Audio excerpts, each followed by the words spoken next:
Hello, and welcome to Candidates Up Front. This is a public interest election program of Berks Community Television and the League of Women Voters of Berks County. Our May 16th primary election is coming up.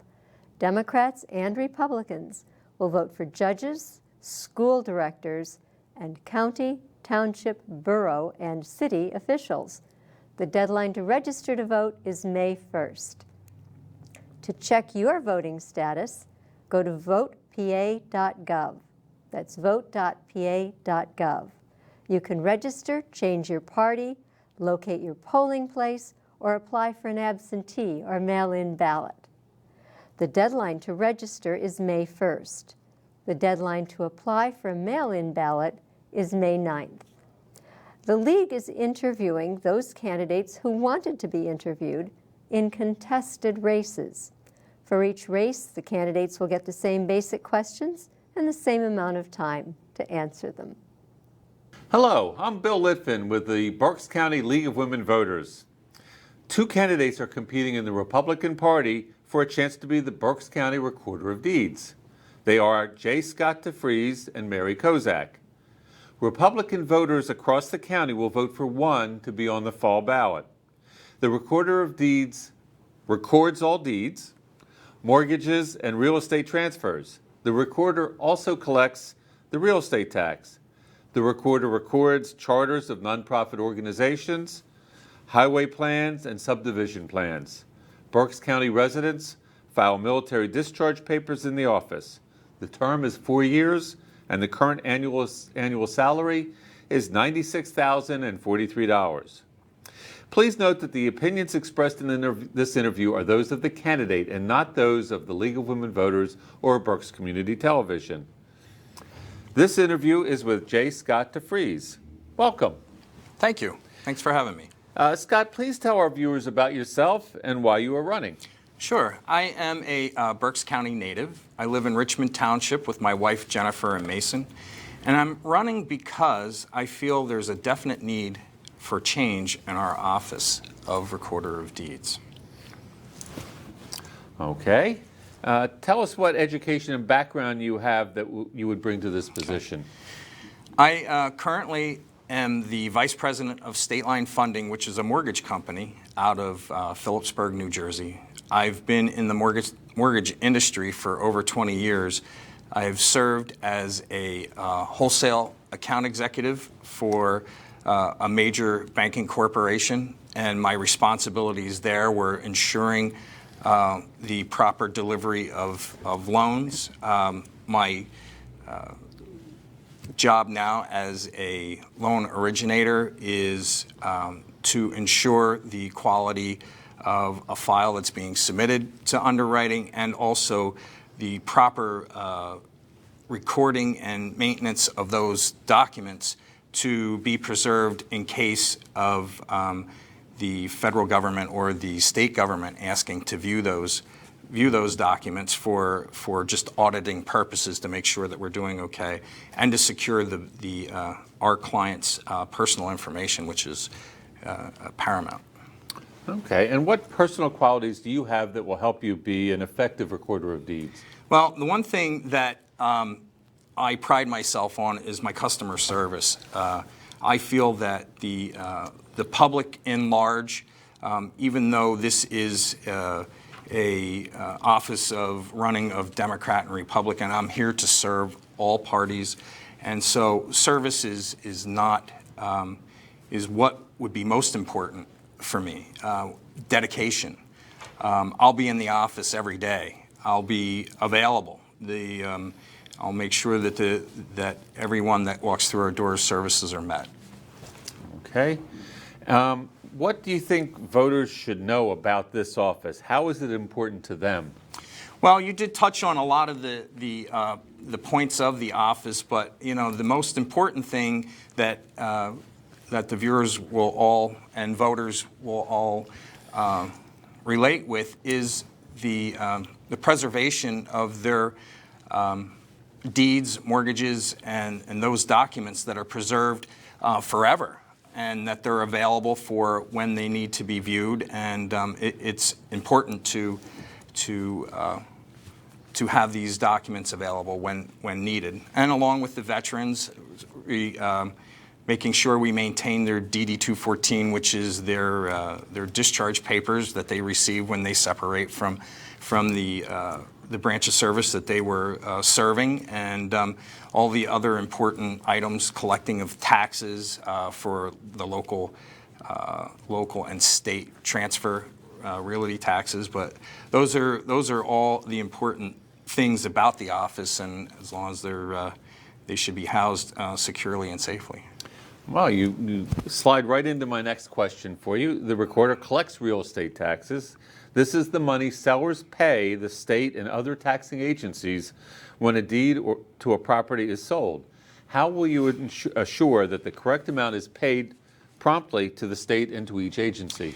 Well, I'll explain this to the best of my knowledge. When that is collected at settlement or at the time when the property changes hands, there is a percentage of that amount which is collected based upon the locality of where they live. The city of Reading collects more than the township of Exeter, so those numbers are already set in place that we will know what those numbers are, and we can certainly look at the amount of the purchase price and the property sold for and multiply that by the number. And then I believe that is then transferred over to the Treasurer's Department, which then they disperse the tax.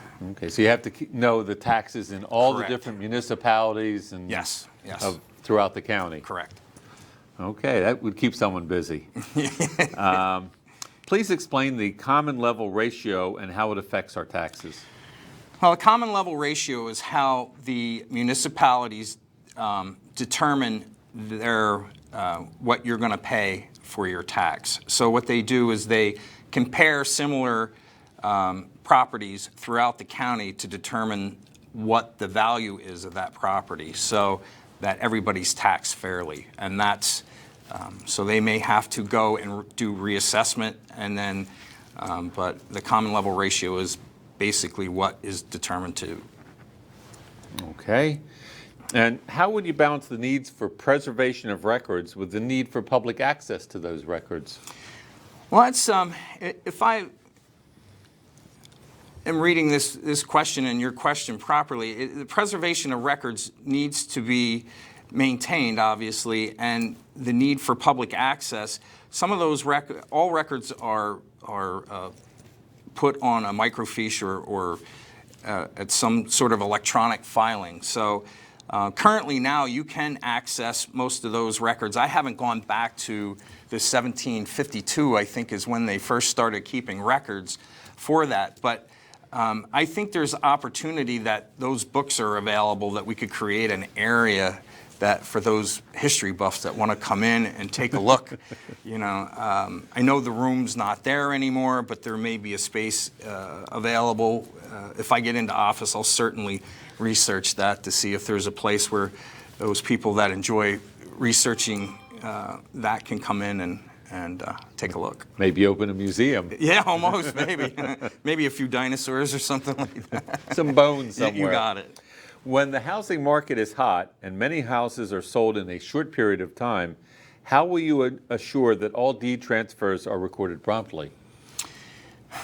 That's something that I would set within the staff of setting. We call it in my industry a service level agreement. But this is another important part too that was a problem many terms ago, where the deeds didn't get recorded on time and they fell, and there's a great possibility for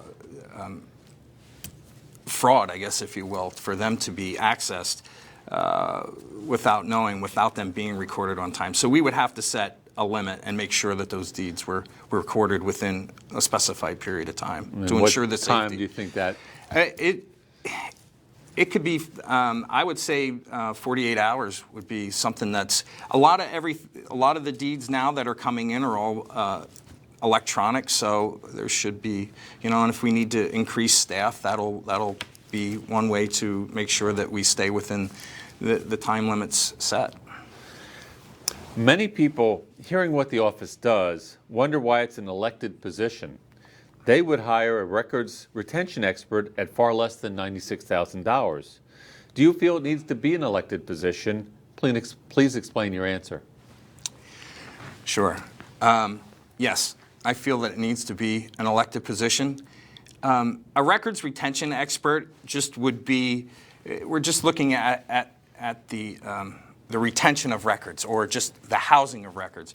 The recorder of deeds are going to do far more than that because there's certain things that would affect different types of deeds. So they have to have a little bit of background of a little bit of law and a little bit of everything else. And I don't necessarily think that would be in the field of a records retention expert. So I think somebody with my my education and my experience can help with those situations where you need just more than their ability to retain records. So, and as far as to add to that, I would say that, you know, the good thing about that is the public has a chance to hire and fire if they don't do a good job. That's a good point. If elected, what do you plan to accomplish in the 4-year term? That's a great question. and that's why I asked. I know. Well, it's perfect. You know, that's my first speech that I had to give. So I'll try and keep it quick. But you know, that was the first thing that I was asking. And again, I say it's a great question because if I'm elected, there's specific things that I would do. And first is opening the office to make sure that it's there for everybody's use. I want that to be a place where people can come in, ask questions, be waited on, be treated like, you know, a client, not a customer. Be able to come in and review these records that are old, and it's really the public's office. So that's one. The second would be I would be there and I would be present. Because you need leadership in there. The staff, people, you know, need a manager. You need somebody there that's able to handle those questions. And then the other one, the last thing would be to open up a spot so those history buffs can come in and take a look. And also, you know, make sure that the balance, you know, there's a balanced budget and you know, everything's run fiscally responsible. Okay, very good. If you would, please give us your closing statement, and you have 2 minutes. Okay.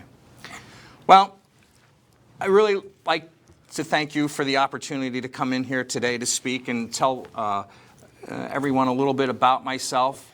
I am here to be a, quote, servant of the public. I want to earn your trust and do a great job. I'm a very dedicated person. I work hard at everything that I do. When I set my mind to something, I will get it done. And I will have my door open or my phone on for anybody that would care to give me a call. But I appreciate your consideration and would appreciate your vote in May. Well, thank you, J. Scott DeFrees, for sharing your views with us.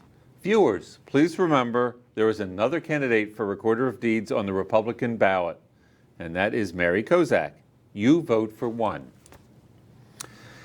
For more information on more candidates, go to the League's online voters guide, vote411.org. I'll repeat, vote411.org.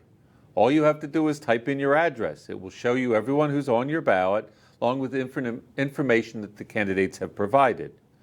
Vote 411 is safe. Be prepared when you vote. Use vote411.org. Candidates running for city, township, borough offices are putting information on vote411.org. Candidates running for the 18 school districts in Berks County are putting their information on vote411.org. I'm Bill Litvin. Good day. You will find the Candidates Upfront interviews on BCTV and on its website and its YouTube page. And for more information on candidates, you can go to the League's online voters guide, vote411.org. Or you can contact Berks County Election Services, elections@countyofberks.com. Their phone number is 610-478-6490. And thank you for watching Candidates Up Front.